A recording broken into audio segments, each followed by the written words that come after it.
Chapter 2. Home, Work, and Kidnap. Harry Potter awoke with a start to the loud crying of a baby. His 1-year-old son, Albus Severus, was hungry, or needed changing, or whatever else it was that babies cried about. He felt his wife, Ginny, getting up from the bed to tend to the baby, and yet he felt even more tired than he had done when he went to sleep. His eyes still closed, he tried to think of why that was.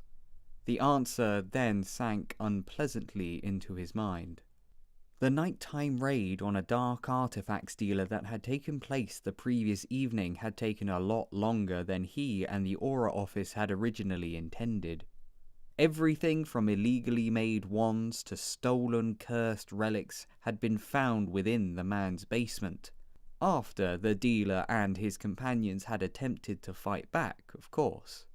Mercifully, the Minister for Magic, Kingsley Shacklebolt, had given Harry permission to have the morning off before meeting with the Department for Magical Games and Sport about the final security details for tomorrow's Quidditch League final.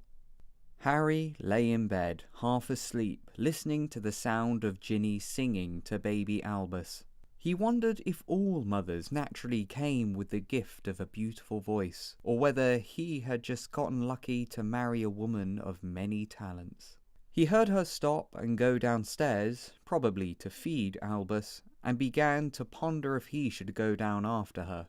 But at that thought, he suddenly found himself more comfortable than ever before in the plump, king-size double bed and fell back to sleep.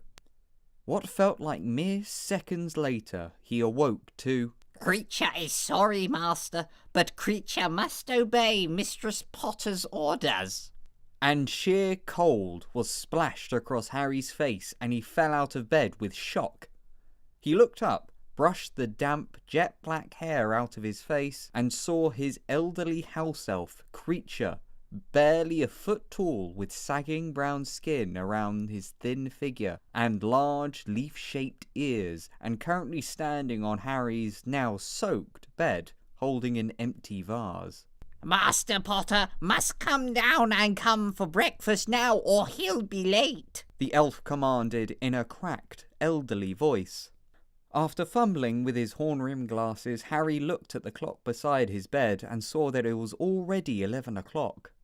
Getting to his feet, he said to Creature, "Tell Ginny I'll be down shortly." The elf bowed, clicked his fingers to dry the bed, and disapparated downstairs. Harry looked at his sopping wet reflection on the wall mirror before drying himself with a wave of his wand.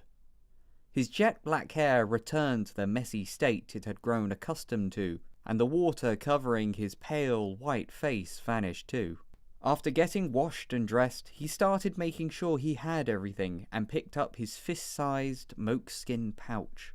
The little brown pouch, whose powers forbade anyone but the owner from taking anything out, had been made much bigger on the inside thanks to a well-practiced undetectable extension charm by Hermione Weasley several years previously, and Harry was grateful for the space.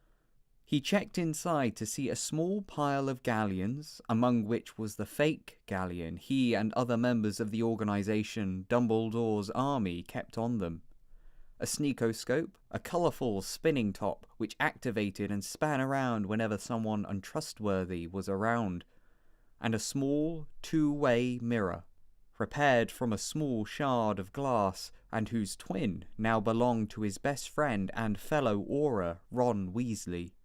Harry checked his robes and found his father's old invisibility cloak stowed away in one inside pocket and his wand in the other. Satisfied that he had everything, he hung the moleskin around his neck and went downstairs, hoping some breakfast might help wake him up. He saw Ginny preparing the breakfast and his 2 sons sitting at the table. "Next time, can you just set the alarm?" he said as he kissed Ginny. "Now where's the fun in that?" she teased back with a smile, her long ginger hair shining in the morning summer sun as it dangled around her shoulders and her bright brown eyes twinkling. As he sat down, she placed a plate of bacon and eggs in front of him. and sliced up pieces of buttered toast in front of his 2-year-old son, James. "Good morning, James," he said to his son, who had his mouth full of a piece of toast, though replied with a bulging smile all the same. Harry wolfed down his breakfast and ordered Creature to bring down the jar of flu powder. "What are the odds that Ron's only just woken up?" Ginny asked, looking at the clock which now said 11:45.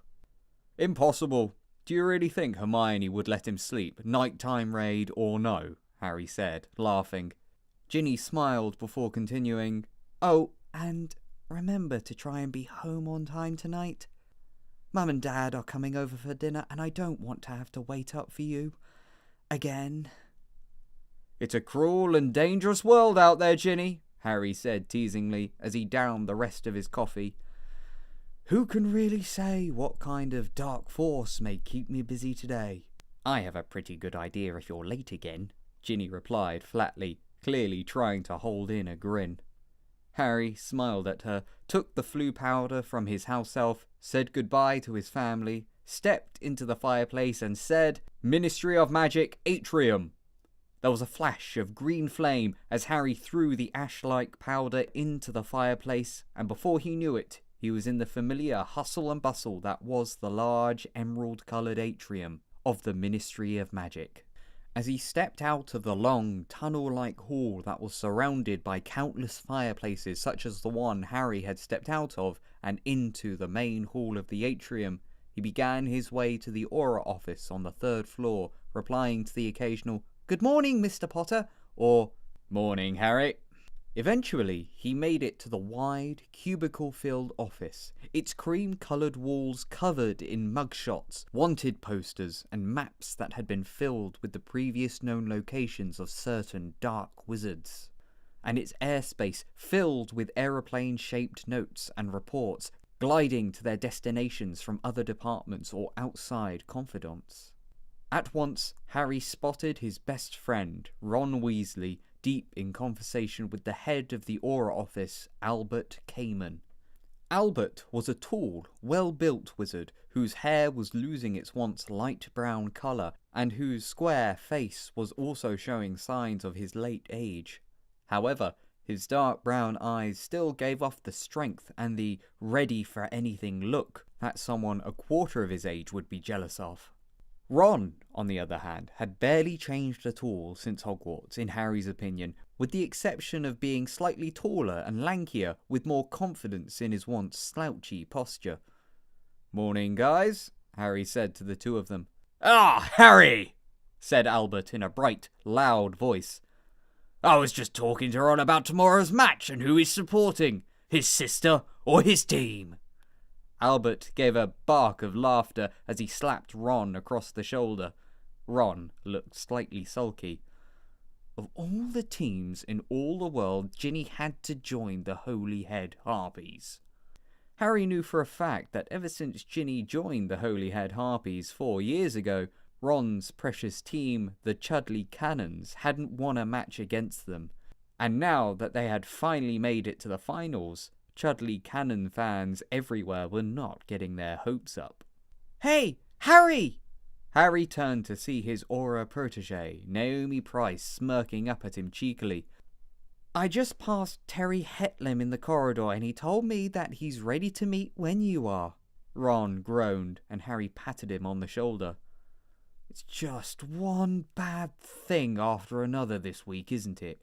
"Come on, Ron," Harry said, smiling. "But he's so boring.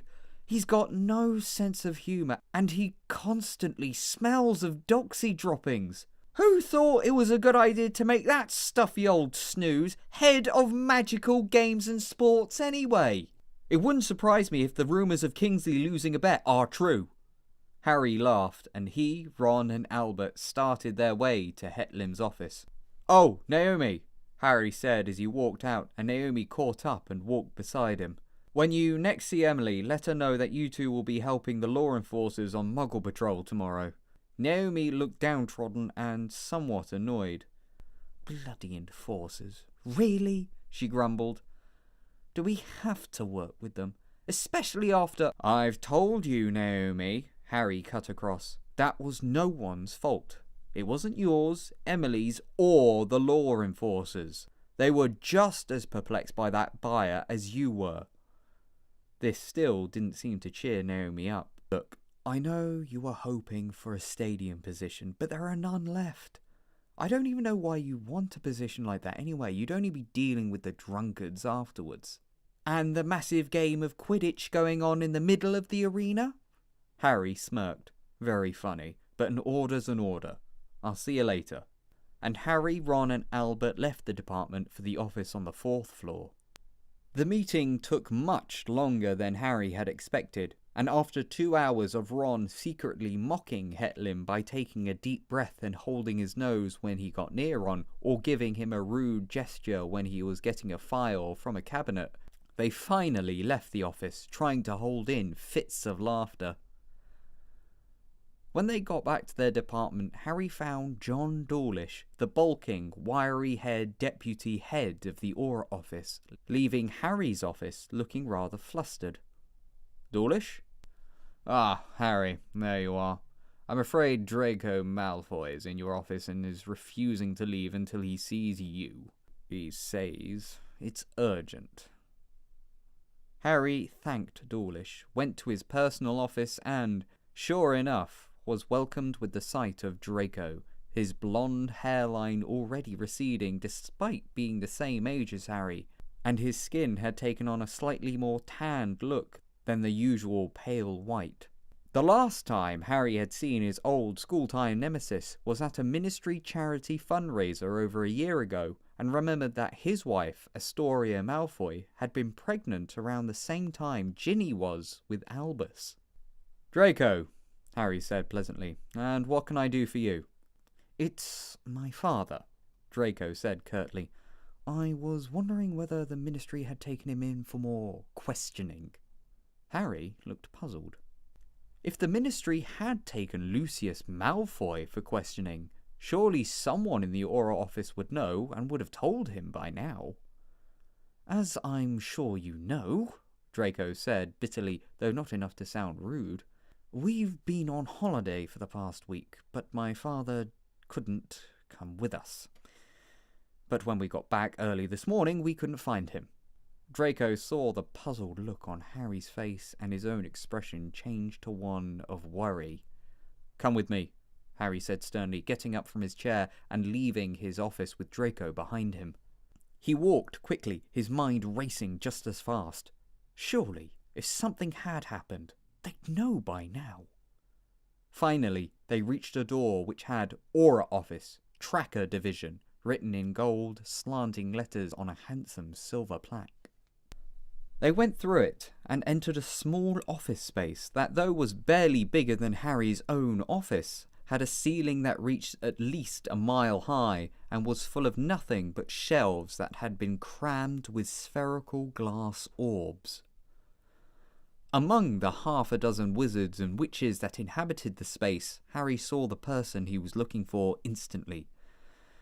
Seamus Finnegan was sitting at a desk, rotund but focused, taking notes with over 24 crystal ball-like objects on his desks, which Harry knew to be glass viewers. A recent magical invention that was used to watch over certain places through the glass viewer orb at the other end. "Seamus!" Harry called out formally. "What's the position on Lucius Malfoy?" "Hello to you too," Seamus replied, though when he caught Harry's eye he soon realised the urgency and said, "Malfoy? I hadn't even thought he'd left his manor. We've had no triggered alarms. Hang on." And he pulled from a dusty shelf close by a slightly bigger glass viewer compared to the others, pointed his wand at it and said, "Lucius Malfoy." At once the image of Lucius appeared lying on his bed. "There he is. Looks like he's just finished lunch." Harry turned to Draco, who looked genuinely shocked. "I swear, we couldn't find him anywhere. How long has he been there?" Draco spluttered. Seamus once again pointed his wand at the ball and murmured, "Ostendo statua," and the figure of Malfoy started to move backwards. They saw him eat his lunch in reverse. They saw the family house elf bring in the lunch and walk backwards again, and it kept going until they saw Draco walk in and then quickly walk back out again. "By the looks of it, he's been there all day, and you saw him," Seamus added with a small hint of an accusing tone. "What? No, I haven't, He began to look scared now, looking between Harry, Seamus, and the glass ball. Harry had seen Malfoy lie many times in the past, and it was obvious to him that this was not one of them. "Okay, Draco," Harry said calmly, though he felt uneasy. If Draco didn't know where his father was, and the Ministry apparently didn't know where he was, then either Lucius had somehow fooled all of the Ministry resources that were being used on him, or... Take me back to the manor. I'll see what's what when I get there and search it. "Are you sure about this, Harry?" Seamus asked with a suspicious glance at Draco. "I am, thank you, Seamus," Harry replied calmly. "It wouldn't be the first time the Ministry's resources had gotten something wrong. Humour me, and try to work a few things on that glass viewer." Seamus gave him a concerned look before turning back to the Malfoy's orb and started muttering different incantations and watching the rerun again. "Come on, Draco," Harry ordered, and the two left the tracker division. As they left, Harry saw Ron, Naomi, and Emily Bates, a short, blonde, freckle-faced witch whom Ron was mentoring in the same way Harry mentored Naomi. He called to them, and Ron turned saying, "What's up?" Harry whispered so Draco couldn't hear. "I think Lucius Malfoy has escaped house arrest. I'm going to the manor to see if it's true because the trackers say otherwise. I need you to alert the others to this. I'll report back as soon as possible." He then turned to Naomi and Emily. "You two, with me. Come on." And the four of them left with Ron running off in a different direction. "Where exactly are we going?" Naomi asked. "Malfoy Manor," Harry answered, his heart giving him an uncomfortable jolt as he did so.